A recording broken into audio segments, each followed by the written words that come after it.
శ్రీ తిరుపతి దేవస్థానం ఎంత పవిత్రమైన ఆ టెంపుల్ అంటే మన భారతదేశం కాకుండా యావత్ ప్రపంచంలో ఉన్న హిందువులు తిరుపతి దేవస్థానంకి వస్తారు, దర్శనం చేసుకుంటారు.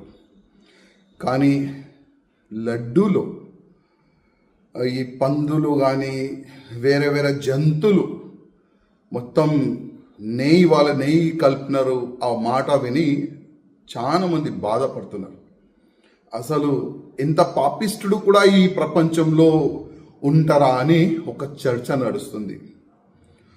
ఇవాళ ఒక న్యూస్ చూసిన ఒక టీవీ ఛానల్లో, ఎవరో అంటే ఆ గుడిని అపవిత్రం చేయనికి ప్రయత్నం చేసిన వాళ్ళు ఇవాళ లేకపోతే రేపు దర్శనానికి వెళ్తారంట.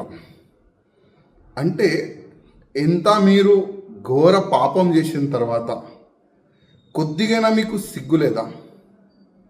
మళ్ళా మా తిరుపతి దేవస్థానం మా దేవుడికి దర్శనం చేయడానికి మీరు వెళ్తారా? మా దేవుడి పైన మీకు నమ్మకం లేకపోతే మీరు ఎందుకు ఈ షోపుటప్ రాజకీయం చేస్తున్నారు? ఎందుకు ఈ షోపుటప్గా మీరు దర్శనం చేయడానికి వెళ్తున్నారు? నాకు అర్థమైతే లేదు.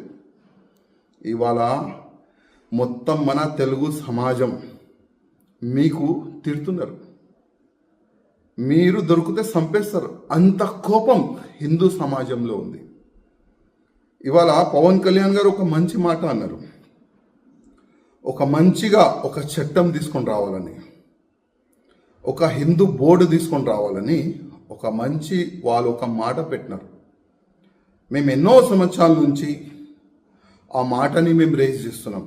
ఏ విధంగా వక్ బోర్డు ఉంది, అదేవిధంగా హిందువులు కూడా ఒక బోర్డు ఉండాలని. కానీ ఇవాళ లేకపోతే రేపు మంచి దినాలు వస్తుంది. కానీ ఇవాళ ఆంధ్రప్రదేశ్ కాకుండా యావత్ భారతదేశంలో ఉన్న హిందువులకి నేను ఒక్క రిక్వెస్ట్ చేస్తున్నా, ఎవరు కూడా మన గుళ్ళు గోపురాలు వాళ్ళకి అపవిత్రం చేయడానికి ప్రయత్నం చేస్తే వాళ్ళకి మనమందరం ఒకటై నచ్చ చెప్పాలి. మన గుళ్ళు గోపురాలకి ఉన్న ల్యాండ్కి ఎవరైనా కబ్జాలు చేయడానికి ప్రయత్నం చేస్తే మనమందరం కలిసిమెలిసి దానికి కాపాడే ప్రయత్నం చేయాలి. ఇవాళ ఆంధ్రప్రదేశ్లో చాలా వరకు గుళ్ళు ఉన్నాయి. ఆ గుళ్ళో వేరే మతమోలు జాబ్లు చేస్తున్నారు. మా ధర్మం పైన మీకు నమ్మకం లేకపోతే మా గుళ్ళో మీకు జాబ్ ఎందుకు ఇవ్వాలి వీళ్ళకి జాబ్? ఇవాళ శ్రీశైలం దేవస్థానం కానీ మన తిరుపతి దేవస్థానం కానీ చాలా వరకు గుళ్ళో వేరే మతమోలు జాబ్లు చేస్తున్నారు.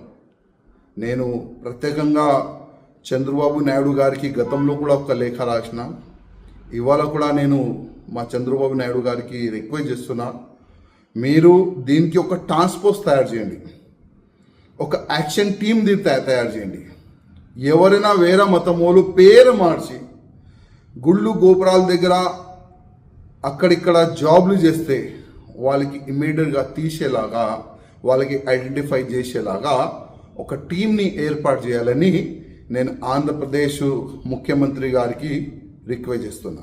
అదేవిధంగా ఇవాళ వాళ్ళకి నేను ఒక మాట చెప్పాలనుకుంటున్నా, ఎవరైనా మా గుళ్ళుకి అపవిత్రం చేయడానికి ప్రయత్నం చేస్తారు, మా తిరుపతి దేవస్థానానికి అపవిత్రం చేయడానికి మీరు ప్రయత్నం చేశారు కదా, ఆ గుడికి వెళ్తున్నారు కదా, కొద్దిగా ఆలోచన చేయండి. ఆ దేవుడు పోయే ముందు ఒక్కసారి ఆలోచన చేయండి, మీరు ఏం చేసినారు? ఆ గుడికి అపవిత్రం చేయడానికి మీరు ప్రయత్నం చేశారు. ఒక్కసారి మీరు ఆలోచన చేయండి ఆ గుడికి వెళ్ళే ముందు.